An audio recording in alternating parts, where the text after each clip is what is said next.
Get £300 off your next used car. Visit arnoldclark.com.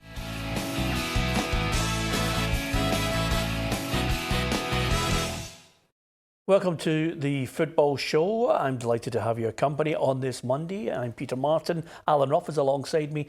And on this Monday, it's not quite Barry Ferguson. It's a clean-shaven Alison McConnell from the Herald and Times with us. Delighted to have Alison with us to talk football. Of course, we'll look back over the weekend's Premiership results. But today, there was the small matter of the Europa League draw and the Champions League draw. That will be our focus of attention, as well as some of these headlines.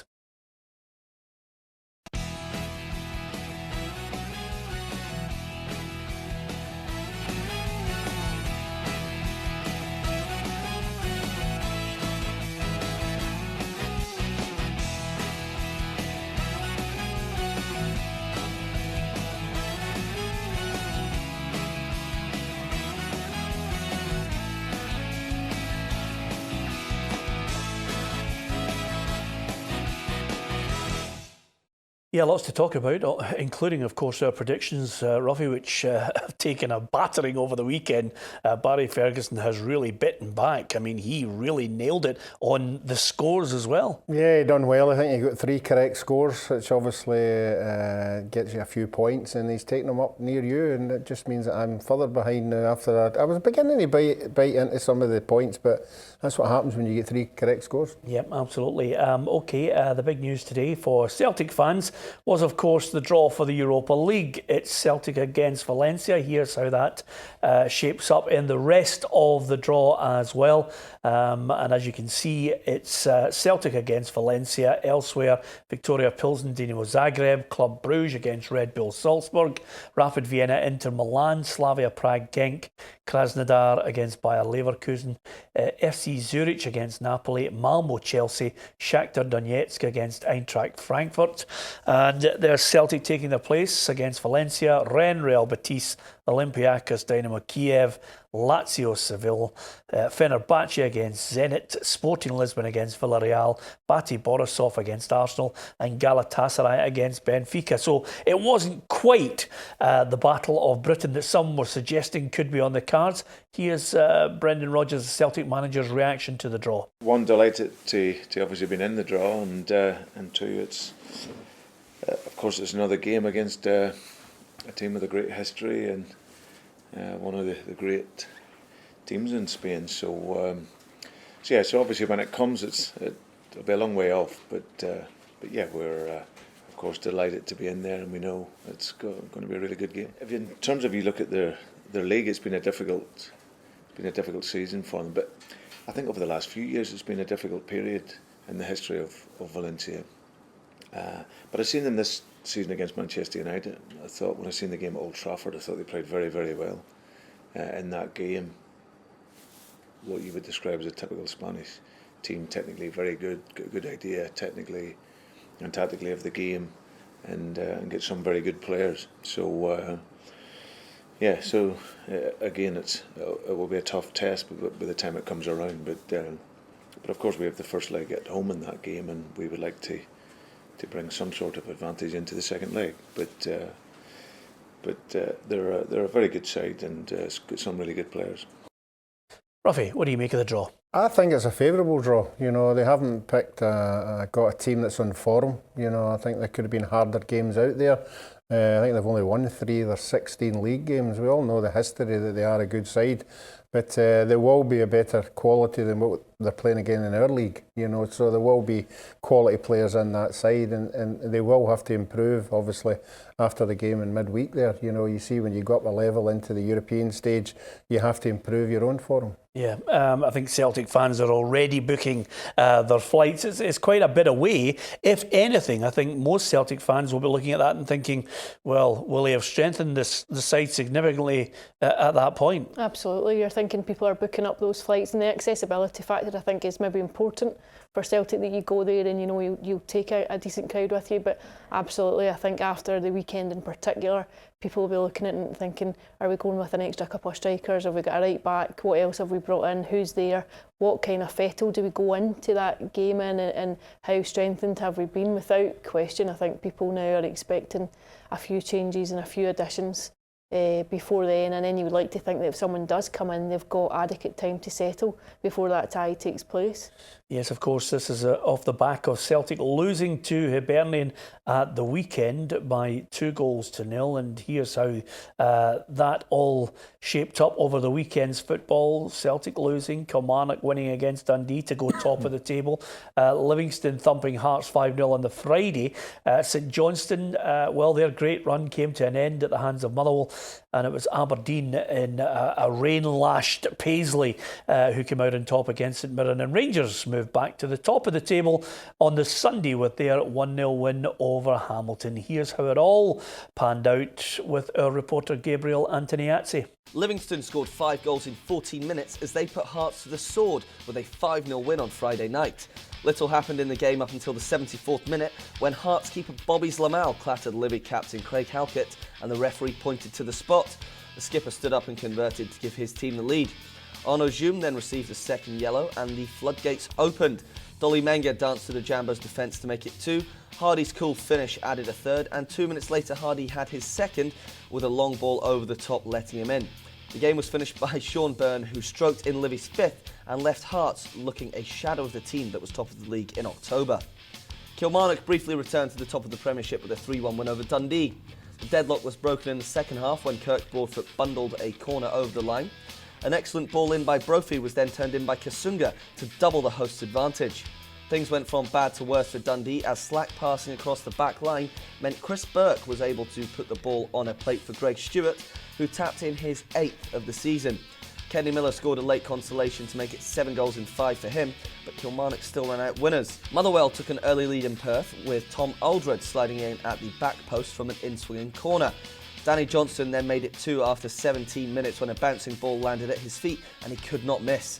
St Johnstone fought back and a done handball in the box gave them a lifeline, but Gillespie was a match for Kennedy's effort from the spot. They did get one back through a Jason Kerr header with 10 minutes to play, but it wasn't enough and the Saints' 8-game unbeaten run was over. Aberdeen moved up to 4th in the Premiership with a 2-1 away win to St Mirren. Stevie May scored his first league goal of the season as he sent the keeper the wrong way from the penalty spot after Andy Constantine was bundled over. The Buddies were level shortly after as teenager Cameron McPherson did well to control a floated ball and finish. But it was Aberdeen who had the last laugh as Sam Cosgrove headed in after the ball rebounded off the bar and gave Aberdeen all 3 points. A poor Celtic were beaten by a confident Hibs side at Easter Road. Slivka gave the host the lead after just 46 seconds when he found space on the right and cut in onto his left foot to neatly finish. Hibs capitalised on their domination when Canberry took a high ball down on his chest and rifled it into the roof of the net. After the game, Neil Lennon said his side have their mojo back, but Brendan Rodgers says his team must buy a striker in January. Rangers moved to the top of the Scottish Premiership yesterday with a 1-0 win over Hamilton. Kyle Lafferty missed a chance that looked easier to score in the first 2 minutes, but the breakthrough came only a minute later when Daniel Candeas scored with a left-footed strike from inside the box. Macaulay then saw a header well saved and Lafferty missed 2 more chances, but despite dominating the game and having 22 corners, Rangers only found the back of the net once. Yeah, that's how it all shaped up. Let's hear what Neil Lennon and Brendan Rodgers had to say at the end of that game at Easter Road. I know from my own experience after big European nights that there can be a bit of a hangover. And we got off to a great start, but you're looking at it going, it was a great flow and move, and then you're looking at it going, 89 minutes to go. It could be a long 89 minutes, and you're waiting for the tidal wave to come, but we kept going, and we created a lot of good chances the first half, and very good chances second half to win the game by more. And that's not being, I don't think that's being disrespectful to Celtic in any way. I thought some of our football was superb today, and a great second goal as well. You know, it's a fantastic finish. You know, our tactical discipline in the 2 moments was not concentrated. So the first minute we left gaps, we pressed at the wrong time, and then we didn't track runners back in that early stage of the game. So that's disappointing. So you don't get off to a good start. Playing against a team that's not overly confident, they're not as if they've been flying high, and But and then the second one comes from our free kick. Again, tactical discipline. We don't secure the ball at the top end of the field, and Scott Brown's left in a sort of 2v1 from behind. So yeah, so 2 poor goals from our perspective, and then didn't create enough going forward. Yeah, Roughie, all about Hibs. They deserved it. Yeah, right from the start, fantastic goal. As a manager, you would be pleased with the build-up for the first goal. And as Neil said there, you would expect Celtic to come at you again, but they looked leggy. They looked as if they really missed the energy in midfield with Roderick and Christie. And again, you know, they just didn't look as if they had the reserves that they usually have on the bench. Okay, coming up, we'll talk about empty seats at Easter Road.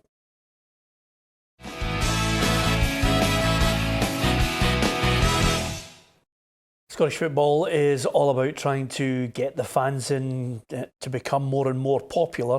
Certainly that's the efforts that every club tries to put in to attract more supporters to the grounds. But I watched at Easter Road on Sunday. Half of the stand that Celtic fans usually take up was allocated for Hibs fans, and there were a lot of empty seats. Only in Scottish football could we be in a situation, Alison, where suddenly you have empty seats in an area which could have been filled by Celtics fans. It's nonsensical, it absolutely is. I don't understand the deviation from the normal script. I'm all for clubs putting their own support first and giving them access to that area, but I think the sensible thing to do is when it becomes apparent that you're not going to sell the tickets, that you offer the seats over and you try and get as many people into the ground as possible. I don't think it does our game any good when you see hordes of empty seats in a televised game, and I don't think it does anything for the atmosphere on the ground, and it certainly does little for the clubs when it comes to attracting revenue and lining their own pockets. It's self-defeating, I think. Yeah, I just think it's embarrassing. When you look back at some of the things that have gone on in 2018 with Scottish football, Roughie, it is an embarrassment. That yesterday, I looked at it and I thought, some people must look at our country and think we are completely and utterly insane. Mm-hmm. And over and above that, we're about to witness a Rangers Celtic game, which is the way ahead now, coming up on the 29th, where there will be 750 tickets for Celtic fans because Dave King pandering to Rangers fans who don't want to see that entire end full of Celtic fans. And now tit for tat with Celtic as well. Hibs have started it, Rangers have jumped on the bandwagon, and they're all doing this out of stupidity. Yep, you would like to think after yesterday's game, the people who run Hibs will have a serious look at it. I can see why they wanted to do it, to when you're on a high and you think that your supporters are going to fill it, but that is a lesson that obviously, TV, the weather, these things are against you. So let's hope they have a look at it again, and the sensible decision is to put it back to where it was. But you're right, the Rangers-Celtic game will be killed as well, as a spectacle, as an atmosphere that we all enjoy the banter that goes with that. And who's to say? I don't think they've got a problem with that one. That stadium will fill, but I don't think it's the right atmosphere that we should be watching it. Yep, okay. 2 Rangers at Ibrox, a lot of crosses, a lot of corners. In the end, Candace was the difference, and that was early on in the game. But they still got the 3 points in that match.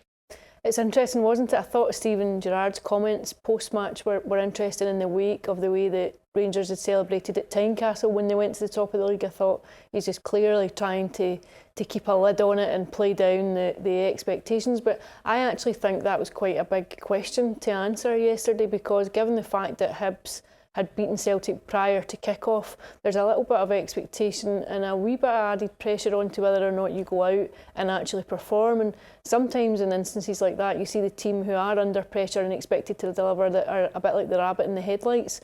But I actually thought they went out and got the points, and it doesn't really matter whether it's a 1-0 or a 5-0 at this stage. You're just looking for 3 points that take you back top. Yeah, and they managed to grasp that with both hands, Roughie. Dare I suggest to you, Rangers and the likes of Aberdeen and the likes of Kilmarnock can only capitalise on, effectively what I think is Celtic can only lose the league themselves. Yeah, I think Alison's right, that the change in attitude up front is let's keep a lid on it. But if I was in that Rangers dressing room, in-house, I'd be saying, look, we've got a chance here. We've got a chance. You just have to look at the results round about. There's a Celtic game coming up at Ibrox, you know, and if they keep a lid on it and believe that on the day they can do it, as Hibs have proved, then I think we've got a title race in our hands. Yeah, and Kilmarnock are really exciting everyone, because off the back of that 5-1 hammering by Celtic, suddenly they bounce back. I mean, Greg Stewart, I don't know, the player that we watched at Aberdeen to the player that's actually brimming with confidence and scoring goals at Kelly. It's remarkable, isn't it? When you talk about a transformation of a player, it's so interesting just what a bit of momentum and a bit of confidence really does for you. And I suspect that he's not alone in that regard, because I think you can see it throughout Kilmarnock as a team. Again, I thought it was interesting to see how they went out and played and performed on the back of that game on Saturday last weekend at Celtic Park, because it was an absolute hammering. It was 5 going on, as many as it could have been, but yet to go back on and say, right, let's go again, and just the attitude's correct and get back to the drawing board and go again. And I think you've got to applaud them. I think Steve Clarke and Gary Holt are going to be up there already. When you start talking about managers of the year and whatnot, you just can't ignore what they've done with just so limited resources, comparatively speaking, to those round about them. Yeah, I'll tell you why we were murder at the weekend, Roughie, with their predictions, because Motherwell went to McDermott Park and defeated St Johnstone. Albeit, I mean, their second goal was as jammy as you could ever wish for, but he was still there to put the ball in the back of the net, Johnstone for Motherwell.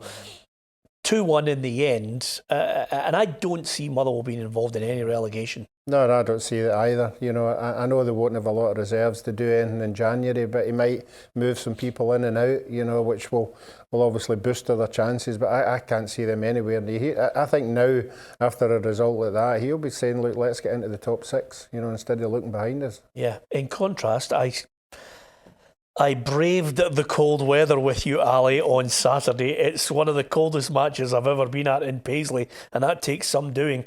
It was absolutely mental, the weather, but Aberdeen came out on top, you know, down to the fact that they had, you know, up front a better cutting edge. Absolutely. I think I actually thought there was very little between the two teams, other than the fact that they took their chances when they got them. They created a wee bit more. I think over the balance of play, you would maybe say Aberdeen edged it, but I felt for St Mirren because I thought they put quite a lot into it. It was a pretty spirited performance for a team who are down there at the bottom, but it's amazing how often you see that just when you're mired in that situation, that you don't get the rub of the green, that you don't come out like a game like that with a point, but you come out with nothing to show for it. And I think everyone deserved a point for braving that on Saturday. I think it was horrendous. It was. You were never going to get a good game. You know, you turn up and there's freezing rain and sleet. You just know players were slipping in the warm-up. They were slipping at the start of the game. It was horrendous. Yeah, utterly horrendous. I'll tell you one thing, full marks to the Aberdeen fans. Over 1,000 of them made the journey in treacherous conditions. This is what the contrasting feelings of both managers were after the game. We beat St Mirren 4-1. I think it was at Pittodrie early in the season. Some of our play that day was, you know, sparkling, really creative, calm, plotting away up the pitch. It's the same 3 points today, and we've had to win a really untidy game. I think credit St Mirren, they kept going. You know, you can see the importance of the points for them as well. And I'm pleased with the effort of my players. You know, it's another game in December in a short space of time. It's going to be a big ask of us. The 9 games in December's, you know, it's really unusual scheduling and it's really tough on us. And some of them are running on empty towards the end there, but great to come away with 3 points, because it is the same 3 points and that's what we came for. I just felt we were getting into that territory of the game where things were starting to look edgy, where they would start to probably get more anxious, and possibly it leaves us a chance to maybe go and counter and grab something. And just the timing of the second goal is just, and the manner, again, it's a great save from Dean, and it's that wee bit of luck where he pushes it up, and if it glances the bar and goes over for a corner, but comes straight back out to their striker, and just disappointing at that stage just to concede the goal. Yeah, Aberdeen heading in the right direction, but St Mirren just can't get out of the mire. Just one other little footnote. Tomorrow's AGM for Hearts, Roughie. I think they'll be hoping the figures are better than what they've experienced of late. That 5-0 hammering from Livingston was hard to take, albeit they were down to 10 men. Yeah, and I think everybody at Hearts will realise that the players they've got missing, you know, are a big factor of where they were earlier on in the season. I'm sure the sooner they get them back again, they'll be on a wee run. But it'll be interesting to see what kind of players he brings in January, because he'll want to be up there challenging, at least in the top 3. Yeah, it's what a contrast between October and now. The collapse has been spectacular, hasn't it? Ever since that League Cup semi-final at Murrayfield, the bubble has well and truly burst. And I take the point about losing key players, but I just think sometimes there's no excuse for the kind of results. 5-0 to Livingston is shocking, absolutely shocking defeat for Hearts. And they were just all over the place. You watch some of those goals, it's defending is absolutely pitiful. Yeah, okay, you haven't made any Jambos feel any better after that, Ali. There you are. Merry Christmas from Alison. Just before we go, Man City have got Schalke, Man United have got PSG, Tottenham have got Borussia Dortmund, and Liverpool have got Bayern Munich in the Champions League draw. And of course, Roughie, Juventus have got Atletico Madrid, so one of us is going out. So we are, yes, that'll be a big tie. I think Liverpool maybe thought they wouldn't have got Bayern. I think Bayern are beginning to get their act together, and that'll be a tremendous 2 legs. Yeah, okay then. Still sticking with Atletico? Yes, I'm sticking with them. Okay. As you can imagine, Alison's not going to Edinburgh for the Christmas market through there, which is why she just leathered Hearts. But we'll have more from Alison after the festive period. Thanks to Alison for joining us, from Roughie and myself. Join us tomorrow with Hugh McDonald if you can, from 6 o'clock. Get £300 off your next used car. Visit arnoldclark.com. Welcome to PLZ Soccer. Why not join the football family and download the PLZ app? You'll get all the latest Scottish football news and up-to-date news on English and world football. There's also a feature here where you can record yourself talking about your favourite team. If we use the video, you could feature on our football show. For all the latest news in Scottish football, download the PLZ Soccer app in the App Store and in Google Play. Come and join the football family on PLZ Soccer.